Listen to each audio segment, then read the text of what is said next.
I care. We care for you.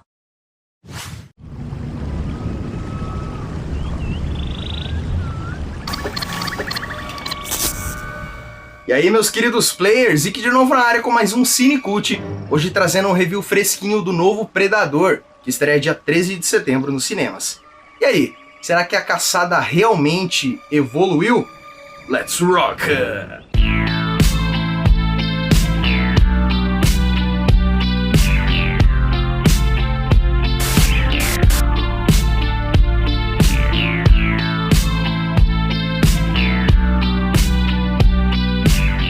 No Padrim, com colaborações a partir de R$1 por mês, você ajuda a manter a qualidade dos vídeos e ainda conta com algumas regalias bônus. Acesse o link na descrição e confira.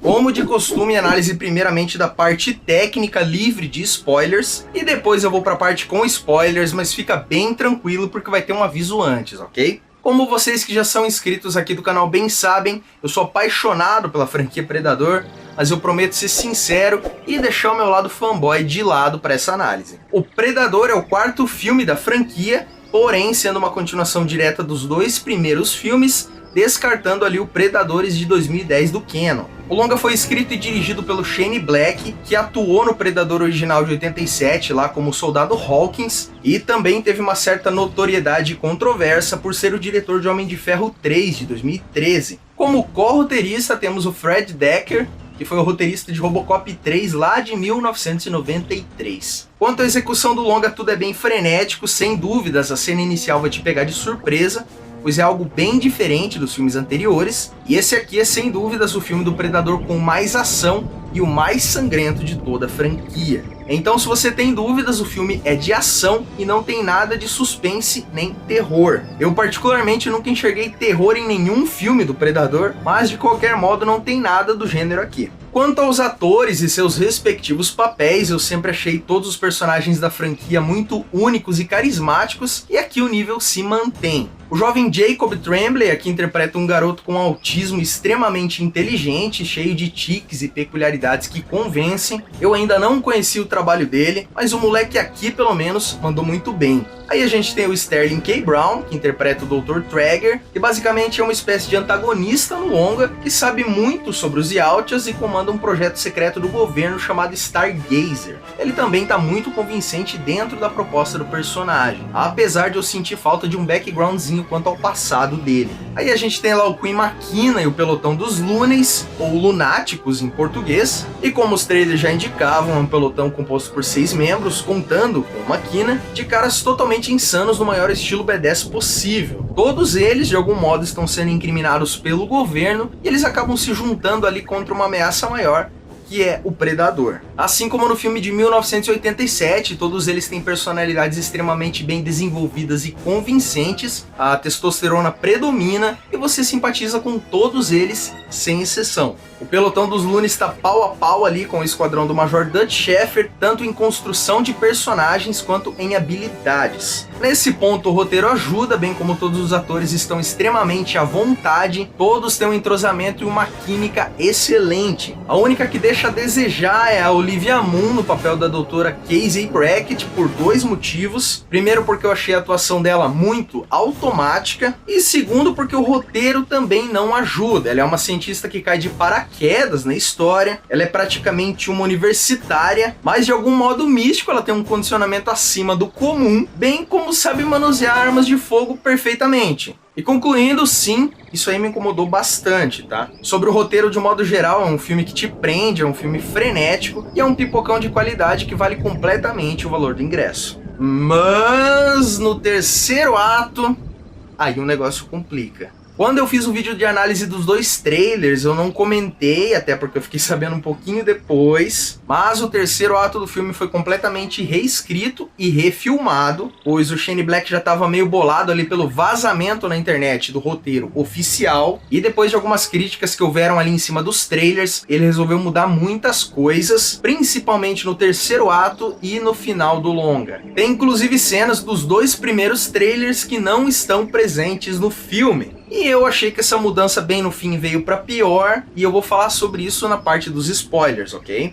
Enfim, esteja preparado para uma montanha russa de emoções que só desce, lá no terceiro ato. Quanto às piadas que eu citei anteriormente, eu gostei. Todos os momentos de humor são muito bons e te arrancam risos de verdade. Outras pessoas que estavam comigo na cabine reclamaram um pouco, mas isso aí já era presente no primeiro filme, então eu acho desnecessário pegar no pé do roteiro só por causa disso. Quanto a referências, sim, elas estão lá. Existem referências a Predador 1, 2 e Alien vs Predador. E a clássica frase está presente, bem como o lance do Predador imitar as vozes dos humanos. Quanto à fotografia, é ok, a pegada do Shane Black é simplista, não tem nada de muito profundo ou metalinguístico em tela, mas funciona e tem a mesma pegada dos filmes anteriores, principalmente quando as cenas são na selva. Os efeitos práticos estão perfeitos, como sempre foi na franquia Predador. Já as CGs eu achei mais ou menos, teve alguns momentos que estava tudo muito bom, em outros momentos eu torci um pouquinho o nariz, mas de modo geral passa, não chega a ser um problema. A trilha sonora é exatamente a mesma dos filmes anteriores, é algo ali que só se você for músico ou conhecer a soundtrack original muito bem vai perceber. Mas a trilha é excelente, eu assisti 3D no IMAX e arrepia ouvir a trilha sonora clássica novamente depois de tanto tempo, né? Pontos positivos que valem citar aqui são a ampliação da explicação de como a tecnologia Alt funciona, muitas coisas a respeito das naves dos predadores, dos trajes e de funções como a invisibilidade são bem melhores explicadas. Já os pontos negativos se resumem completamente ao terceiro ato. Parece que após um certo fato chave da trama, que eu não posso falar se não é spoiler, acontece, o filme se torna menos interessante. E a partir daí começam a surgir resoluções preguiçosas que funcionam totalmente na base da sorte e das mais puras cagadas. Aparecem personagens coadjuvantes burros que quase impõem tudo a perder, e em dado momento temos até aquele velho clichê do "Ei, olha aqui! Olha pra mim! Sou eu que você quer! Vem me pegar!" Nem todos os personagens que são extremamente carismáticos têm uma morte decente, apesar de você sentir muita empatia no momento em questão, e a gente tem aquele velho problema do protagonismo exagerado. Frisando novamente, isso tudo no terceiro ato. E o elemento surpresa, além do Mega Predador, que já havia sido revelado em trailers, é extremamente broxante. Pode ter até quem goste, mas para mim, esse elemento, somado com o terceiro ato repleto de coisas inacreditáveis, são o que me fazem dar ao Predador uma nota 5 de 10. Mas é claro que essa é apenas a minha opinião, você deve assistir o filme e tirar as suas próprias conclusões. Agora a gente vai para a parte com spoilers. Se você quer ver o filme antes, larga aí o seu like, fecha o vídeo, depois voltem pra gente discutir umas coisinhas bem interessantes, tá ok?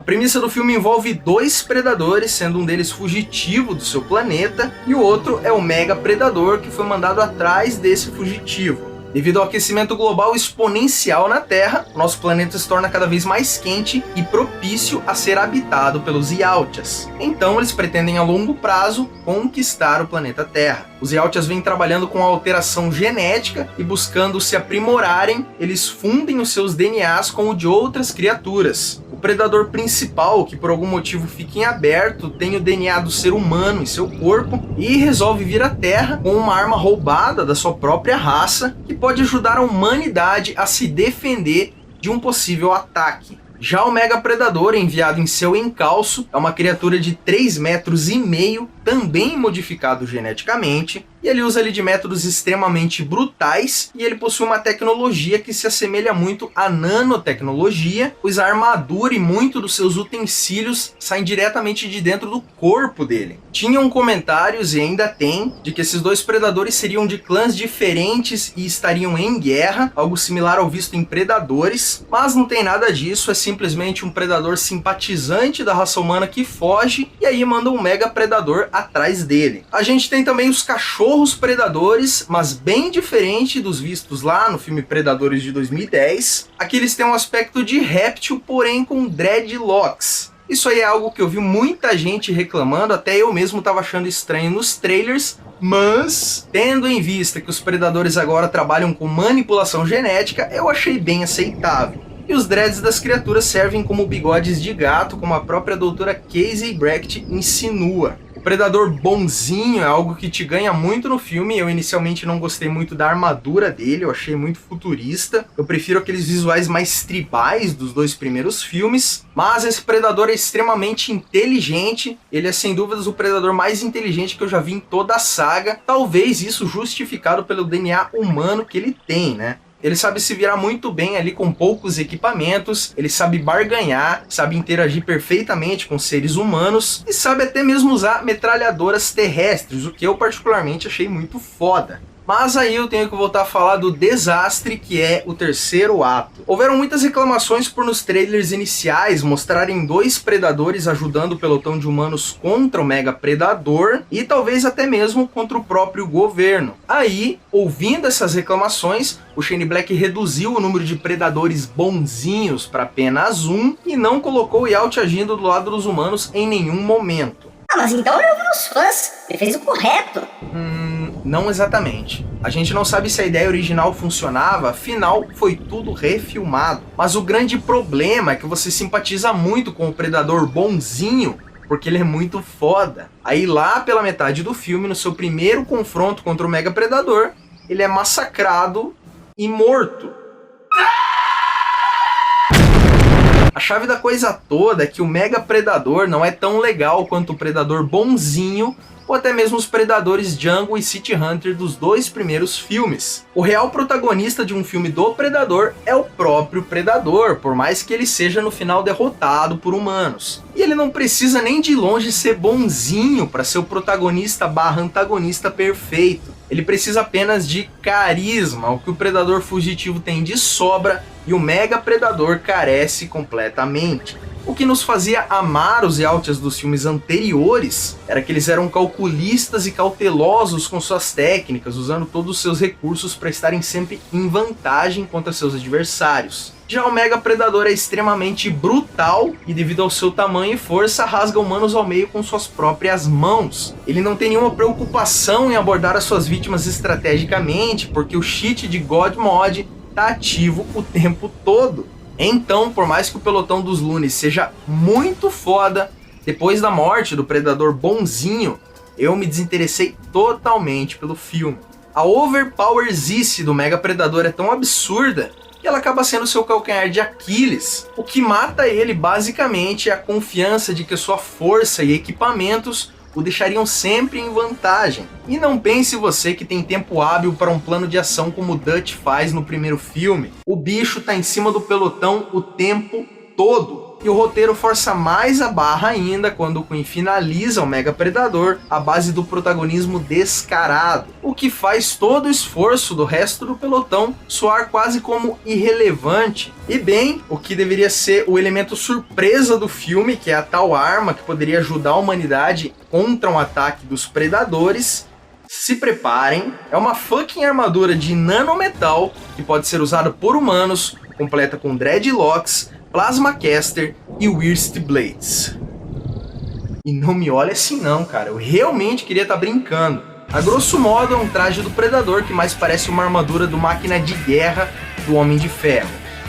E é sério, cara. Tem até as metralhadoras nos ombros. Se a vontade do Shane Black era colocar uma treta de Yautjas, ele podia só ter seguido o conceito de guerra de clãs de predadores que já estava pré-estabelecido, ou apenas adaptado a HQ Bad Blood, que eu acho que tem uma trama 1000 vezes mais interessante. Tanto que depois do filme eu vou reler a HQ e fazer um vídeo especial só sobre ela, tá ok? Lá atrás eu disse que o filme tinha referências a Alien vs Predador, e bem ao que tudo indica, pelo menos o primeiro AVP de 2004 se passa no mesmo universo desse filme, pois existe no laboratório Stargazer um painel que mostra a lança do Jungle Hunter de Predador 2, bem como aquela lança improvisada com uma cauda de xenomorfo usada pela personagem Alexa Woods em Alien vs Predador. A minha conclusão final é que infelizmente o Shane Black tentou, mas não inovou grandes coisas na franquia. Eu esperava bem mais. E no fim a caçada não evoluiu tanto assim. De qualquer forma, apesar dos problemas, o Predador é um filme muito bom até o terceiro ato. E de qualquer modo, vale muito a pena conferir. E se você quiser saber mais sobre o universo do cinema, com vídeos recheados de informações e muitas curiosidades, não deixe de conferir a playlist Cinecult. Inclusive, eu já fiz uma análise completinha dos 3 primeiros filmes do Predador. O link vai estar aqui na descrição e no card na tela. Enfim, chegamos ao fim de mais um vídeo. Não esquece daquele like maroto, compartilhar o vídeo para ajudar na divulgação e seguir o Wikiplaycine nas redes sociais para uma interação maior e direta com o canal. Para você que é novo aqui, seja muito bem-vindo e muito obrigado a você que assistiu até aqui, de coração mesmo. Um grande abraço a todos e até daqui a pouco.